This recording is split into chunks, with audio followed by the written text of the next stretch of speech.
Well, I wouldn't expect it. The first time somebody summoners pacted for a what's that card? Wild Cantor. I definitely did not expect it. I think Scott actually has a copy of Spanish Inquisition. All right, so we're off here. I didn't hear the round start, but we'll go ahead and start the timer. Scott leads on probe, and it looks like we have a hand that has one of the combo pieces, or one half of the combo. Emrakul and Omniscience both serve the B side of the combo, but he has no A. He has no sneak attack, and he has no show and tell. Yeah. Plenty of mana. And Spell Pierce. Spell Pierce is not a hard counter against the Storm deck. If Scott has a mana-heavy hand, he can play around it easily. A single Dark Ritual at instant speed can basically just counter a Spell Pierce. But Storm is a critical mass deck, so if he needs that mana to go off, then that's not something he wants to draw.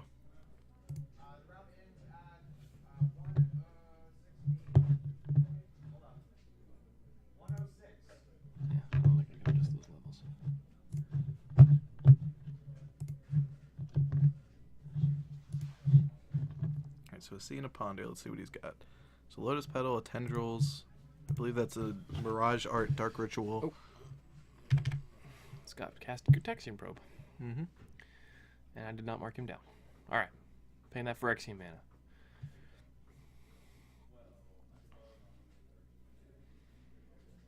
He's got... Oof. He's got Tendrils in hand. I don't know if that's really where he wants it to be, because he's also got an LED going on. Mm-hmm. Thanks, Dole Furfeld. Appreciate it. My boy. Ooh, look at all these followers. You guys are awesome. Yeah, unfortunately, we are not able to silence the follow sound as right now. We'll try to talk to Corey in between rounds. Schultz Cubed, we are coming to you live from, I think we're in Glen Burnie still, Glen Burnie, Maryland, from MTG First Game Center. We do lots of legacy streaming in the kind of Maryland, D.C., Delmarva, Virginia area. Large local, focusing on Eternal format events. Eternal's kind of all of our baby. This guy's going to crack a fetch here and then cast Gitaxian Probe. I think he's paying life for this, yeah. He's fetching the main deck by you, which is interesting. He doesn't need it for any cards in the main deck, but he has it main for able sideboard slot when he brings in Decays and Xantid Swarms. So I guess he's just fetching it because he doesn't care. He saw that hand and knows there's no wastelands. So Nick has pulled a Brainstorm, which might get him a little bit closer to the... There we go. Hopefully that'll... Hopefully the follower sounds will be a little quieter for you guys. Let me see if I can actually... I'm just going to take it down here. Are we still audible? Yeah, because our audio is coming from this source. I didn't touch our source at all. Sounds good. Brian Marks is his baby father. That's Dale Fairfield, you know? Yeah. Oh, yeah, Dale. Hey, Dale. All right, so Duress from Scott. Ooh, Dragons of Tarkir that could Duress. be very good. Far be it for me to judge, but... Yeah. So when they when Duress was printed in Dragons of Tarkir, it was like played in some standard decks, and I was tried standard out during that time. And so, of course, being the degenerate I am, I got a full playset of the IDW Comics promo, which has Ashiok like grabbing Dak Faden's head. Yep. Sweet artwork, sweet card. I have a full playset of them. They're like $20 at the time. I never sleeved them up. I literally have never played any of those cards, and I just like I'd like to play them, but Thoughtseize is just like way better. So I don't play Storm. Maybe I should build Storm. Maybe that's what I should. Yeah, just get some use out of them. Jordan Robbins has an altered set of those Ashiok Duresses, like full art extension. Yeah, they look sick. Yeah, that's a good artwork to do that with. Yeah. My personal favorite is the Saga Duress, the just guy screaming while his artifact blows up in his hand. Okay, Nick puts an Ancient Tomb into play and then just passes. So the Duress took the Brainstorm, and Nick chose not to fetch and Brainstorm in response, which is fairly interesting to me. Maybe he was afraid of just like dying, and he wanted to have the Spell Pierces out. Could be. Or he just didn't care about either of those cards. He's going to take one here to crack a fetch. Pull out a Volcanic Island. Oh, I heard that shuffle. I like taking the Brainstorm because Nick was frankly not very close to winning the game. He needs to find a Show and Tell or a Sneak Attack before the other cards in his hand become even close to relevant. Yeah. And Spell Pierce is something you can play around with Storm. As I alluded to earlier, if you have access to a lot of mana, then Spell Pierce is just a annoyance rather than a counter. Right, and you can see here Nick has City of Traders and Ancient Tomb in play. He can easily cast a Show and Tell right here through Spell Pierce. Well, I'm sorry, Nick has a Spell Pierce. I'm... Yeah. All right, still early, folks. Sneak attack or a show. Production quality, yeah. But you're right. I mean, it's possible to play around Spell Pierce. If you know about it, it's easier to play around. If you don't know about it, it's harder to play around. So Nick's got lots of mana here. Just looking for, yes, like you said, side A of the combo. Yeah, and I think Dressing the Brainstorm is fine because you're just trying to stop him from digging for that second piece, because it depends on how close Scott thinks he is to going off. Scott had at one point had the Tendrils in his hand, still does. Basic Mountain. Ooh, I gotta love the unglued basics. Looks That's like we my found personal Sneak favorite. Attack. That's the only thing you would tap that much colorless mana for. Yep. So Nick's gonna take 2 here. Resolve a Sneak Attack. I think he's gonna resolve a Sneak Attack. Let's see. So Scott's hand was on the slow side. It looks like he did not have enough mana to completely go off. He doesn't have an Infernal Tutor to pair with that Lion's Eye Diamond. So here's an Emrakul right in the jaw. Yep. Sneak Attack and Emrakul. He's just checking to make sure he has it. Now, Scott's not dead, because Emrakul's going to have to die. Oh, no, Scott is dead. He's at 15. Yeah. Never mind. Double probe fetch land. Alright, so it looks like we have some sort of rules dispute here. Alright, so one of the other reasons... so Duress also... Remember, so Duress takes a non-creature, non-land card. So he couldn't take an Emrakul. So the only other combo piece he could have taken is Omniscience. Mm-hmm. So... yeah, it's really only Spell Pierce. Yeah, I think the choice was Brainstorm or Spell Pierce, and if the Spell Pierce wasn't actively hindering Scott, it's a less valuable card in the long run. Leaving your opponent with the Brainstorm means that he's much more likely to find something like Sneak Attack. Yep. He top decked it anyway, so right, better looking than good, etc. But exactly. But the deck does play 8 combo pieces for a reason. You need to put A and B together, so you need as many redundant chances to draw both A and B as you can. Absolutely. So we're not entirely sure what the mix-up is, but they're talking to the head judge here. And here's an Emrakul. And here's your face. Yeah, just probably some kind of miscommunication.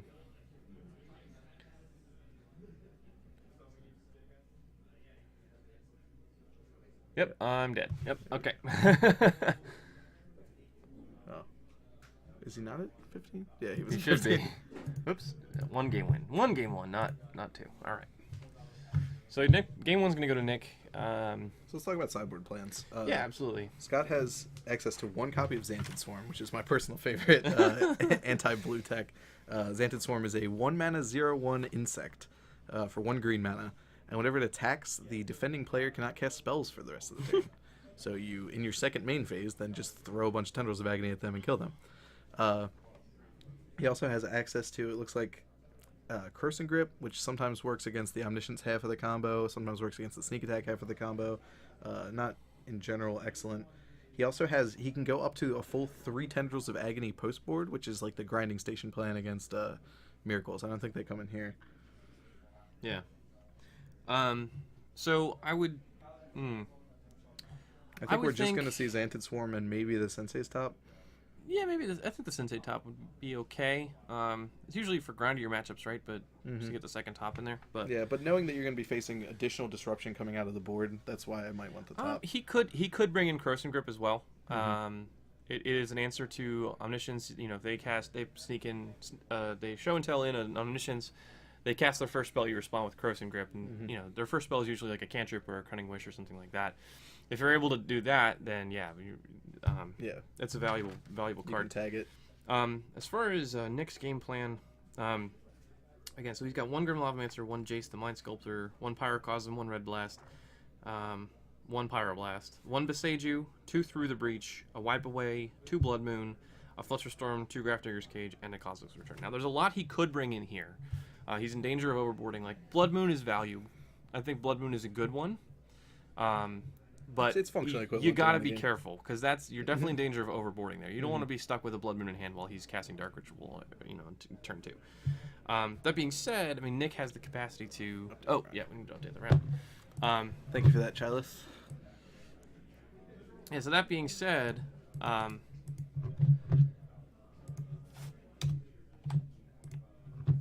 it is just a strong A strong spell. Strong plan. Yeah, I think what he Yeah. he definitely wants the Flusterstorm. If any matchup, you want the Flusterstorm. Oh, absolutely. So Flusterstorm definitely comes in. I think Grafdigger's Cage could probably come in as well. Yeah, he did not see the Passive Flames line in game one, but also Scott didn't do much of anything in game one. If he's wise to it, I think Grafdigger's Cage comes in, and perhaps the Blasts. Depends how much he wants to bring out. But in general, I think these are two ships passing into the night. I think we have Storm just trying to do its thing as best as it can. I don't know how much you want to be playing control in this matchup. I think you probably just want to just try to go for it. Somebody pointed out you can wipe away a land in response to their Infernal Tutor my after they crack their LED. God. Yeah, actually, what you wanted to get was Underground Sea. That would be awesome. So interesting. So you mentioned Scott has a Xantid Storm in his sideboard. So an interesting thing is, from what I had heard, that card is now obsolete because of Hope of Gear. Because Hope of Gearper is a new card printed in Kaladesh. It's a 1 colorless 1/1 with flying. It's a legendary artifact creature, Thopter. It's a legendary Thopter. All right. So now I can finally make my Commander Thopter deck dreams come true. So when it deals combat damage, so you can sacrifice it. If you have dealt combat damage to a player this turn, that player can't cast non-creature spells for the rest of the turn? Correct. So for the rest of the turn, if you attack them for 1, they take the damage. You can sacrifice it and prevent them from casting non-creature spells for the rest of the turn. So functionally the same thing that Xantid Swarm does. But it doesn't require the green mana. So it supposedly makes it a little bit better. Now obviously Xantid Swarm just needs to attack. So that's where the balance comes in. So Xantid Swarm is like, okay, if you have a flip Delver, you can block my Hope of Garapor, and I can't do crap about that. Yep. But if I have Xantid Swarm, I can just attack into your Delver. Yep, Xantid Swarm's dead. Whatever. I don't care. I'm just gonna go off. So it's kind of a pros and cons thing. The other advantage to Xantid Swarm is it just sits around. Yeah. My favorite thing to do with Storm is resolve that thing turn 1 and then just mess with the opponent. Like, swing with it, and then they have to decide, are they going to react now? If they don't, then I just cast a Ponder, play a fetch land, and pass. You don't have to kill them that turn. Whereas with Hope of Gearper, you're all in, your eggs are all in on that basket that turn. Yep. I do love the fact that it doesn't require the splash. But if you're already going to splash green for Abrupt Decay, maybe you just do it. Right. So the thinking was that with Fatal Push, Abrupt Decay was a lot of the time was being used to kill things like Gaddock Teeg, Thalia, and etc. So the thinking was that Fatal Push would kind of obsolete Abrupt Decay, and then Hope of Garapor would obsolete Xantid Swarm, and then you wouldn't have to have the green splash, which would be good, but at the same time, like you're saying, the Xantid Swarm is better. Like, you can just sit there with Xantid Swarm turn 1, like you said, and you can just protect your cantrips, and there's something to be said for protecting your cantrips as while you're sculpting your hand as well. All right, so, looks like Nick did bring in the Grafdigger's Cage. He's going to resolve it on turn 1. And the fact that he played out the Lotus Petal implies that he has either a cantrip or a 1-mana counterspell of some sort. Yeah, he could have a... He has a prayer. Yeah, he does have a Spell Pierce. I think it's a Spell Pierce. So Scott's going to take perhaps two here. Spell Pierces. Yeah, 2 Spell Pierces. Yep, 2 Spell Pierces. So that's what he's representing there. So if you're Scott and you have a discard spell here, what do you take? If he lets it resolve... This is just a probe, but I'm saying if he has a backup, he has a therapy in his right. hand. If he lets the discard spell resolve, is what I'm saying. Which I think he does because he has 2 outs. I flip a coin probably. I think honestly though I would probably take Show and Tell. Yeah, Show and Tell because is he the harder actually one to interact has 3 mana right now, and it's easier for him to protect that with Spell Pierce. He didn't therapy him. I was getting shit. Well. Oh, so Nick just drew Emrakul. So he has side A and side B. We'll see if he wants to go for Show and Tell. If he goes for Show and Tell, I think he might just lock up this match. So you can show us like the IKEA furniture of combo decks. You just follow the instructions, put them together, and then here's a spaghetti monster. Yeah. So Scott has a million rituals in his hand right now, but what he doesn't have is a kill condition or any way to tutor for 1. Now, that being said, if Nick Nick's just gonna pass here. Ooh, that's patience. I appreciate it. That is definitely some patience there. All right, so Scott's gonna draw a land. Scott really needs to get something going. I think. Oh wow, I don't know. So this thing is. So I think Nick passes there because he doesn't think Scott has a discard spell because Scott didn't play a discard spell after probing. And then Scott continues it by not playing the discard spell. Still doesn't play the discard spell. All right, so Nick's gonna crack a fetch here. See what he's gonna go get. I'm sure he's gonna get a Valk. Not really scared of Wasteland in this matchup. Well, the other consideration, perhaps why Scott is reluctant to crack that fetch land, is he might need to get basic island with it in the face of a Blood Moon. True. He currently would not have any access to black mana regardless. Yeah. If that was a Delta, then we have a real choice to make. Yeah. But right now, I think that Misty has to get C if he even wants to play this game. His hand is 100% black. Yeah. So I didn't see what Nick drew for the turn. He's gonna play a City of Traders. I think he's gonna go for it here. I think he's gonna try. You think he's gonna try sneak attack, or do you think he's gonna go for this show and tell? Sneak attack is safer. Your opponent can't put something in like dumb stuff like Ashen Rider that sometimes are just like anti-sneak show tactics. Sneak attack lets you hit with it this turn, which blows up 2 of his lands minimum. And puts him to 3. We do not, but we can. Here, why don't you scout out what do you think might be good? Fish one of these off. So he's going to go for show and tell, actually. I think he's doing this because he can protect it with Spell Pierce, I guess? I'm not sure exactly what the plan is, because not like Ant is known for playing counter spells. Mm-hmm. I've seen Flusterstorms and Friends, but that's even more of an argument to play Sneak Attack. Sneak Attack, because it can't be Flusterstorm, yeah. That's true. So show and tell leaves it around to swing twice. The other thing he could do is he could show and tell in Sneak Attack. Yeah, I think that's probably what he's going for. Gives him an extra mana available. That's what he's doing. Yep. Scott So what he's yeah. Scott elects to put because I don't think Scott has anything to put in. Sneak Attack in Emrakul. Crack it. Oh, Scott could have put in a Lotus Petal. I think he has a land too, or he has an LED. No, he doesn't. He actively does not want to put in the Oh, Lotus true. because it would get Emrakul. Yeah. Duh. Something you save. So Scott's not dead here. He's gonna take 15. I'm thinking we grab Bob Huang and Anurag. Okay. Get him back. That would be the best. Or we could do. Nick moves to end step and Emrakul sacrificed, and then triggers and shuffles Nick's graveyard back into his library. Now, Nick has a sneak attack in play. However, I don't think he has another creature to sneak in, or even cantrips to use to find some things to sneak in. So Scott's not dead. He has a million rituals in hand. He could easily draw. He's got Lotus Petal LED. He's got 2 LEDs now. All he needs to do right here is just fade. Draw an Infernal Tutor. Well, he needs to draw a tutor, and he needs to fade 1 draw step. We do not know what Bob is currently on. We know Anurag is on Miracles. That's a Brainstorm. So Bob's a Delver guy, though. So to avoid discarding to hand size, he's going to put an LED into play, I think. That's what was going on there, yeah. Nick just drew a Force of Will. That's a good one right here. He can't, unfortunately, can't play a land to hardcast the Force because he would lose the city in the process. Well, yeah, so he would have to crack the Lotus Petal to hardcast it. He's just going to power through that city. He's like, yeah, I lose the city, whatever. At this point, he's playing for the long game because he's just got to draw another fatty. That's a sneak attack. That's another sneak attack. And here's the inherent weakness of Sneak and Shows. So, Sneak and Shows can do really powerful things early in the game. But if you go too early with your Emrakul, your opponent gets stuck, not dead, and can just rebuild their board state. So they're not dead, but this is what I would probably call life support. He has at 1.0 permanence. He has at 3 life, so his ad nauseum is dead. He can barely even probe and fetch. He's out. He's on life support, but Nick's not not putting any pressure on him. I mean, Nick can just 0. win off the top of his library, but he's not doing it right now. He's not even casting cantrips. Mm-hmm. So, yeah. So Scott's got a million cards in his hand. He's got 2 Brainstorms in hand, I think. He has a probe. I think he wants to be patient. Yeah, he doesn't want to go to 1 because he wants to keep fetch lands alive. Mm-hmm. Did he get something that he can use? I don't think so. He's also not playing the pedal. I guess maybe he's afraid that something is going to hit it, or yeah, he probably doesn't want it to get some sort of shatter effect out of red. Yeah, you never know what he could have, some kind of spicy something. Oh, here's Grizzlebrand. Well, there's Grizzlebrand, and I think that's probably going to wrap this up. It's like, I have 1,000 mana. Yep, and that's going to do it. So we thought maybe Agrelome versus Miracles or something kind of grindy, but instead we get a quick match. Nick Ditizio wins 2 games to none over Scott Waldron. So for backup features, we could maybe try to find Bob Marshall, Bob and Anurag, but Anurag's already been on camera.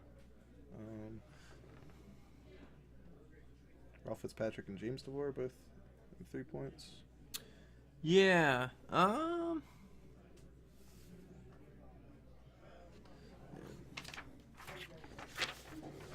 Let's see. What else can we... Oh, we have Dave Long. He's playing Michael Showalter. Niraj. Niraj against MJ. Oh. It's probably going to be pretty legendary. Oh, man. Jarvis and Damon would be? Yeah, let's see. Damon's always got something cool Let's to see watch. if... So Damon's usually on Dredge. We'll see what he's playing today. You say usually on Dredge, but then he, Then at sometimes one he just point, does. morphed a... what's that? Fairy Stompy. Yeah. What's that morph thing that Spicy. negates something when it comes up? Oh, Stratus Dancer. Yeah, I definitely died to that card hard. Card was great. All right, let me see if I can grab them, see where they're standing, and we'll be right back.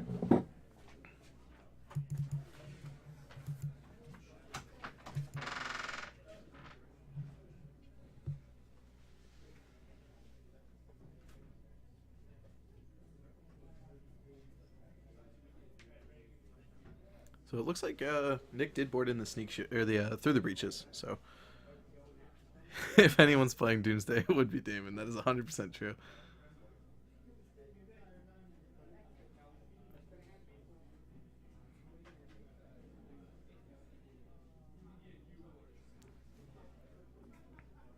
Yeah, so both of those games, the Storm player definitely had the opportunity to just win, but you have to find a tutor or a kill condition, and he was unable to do it in both games.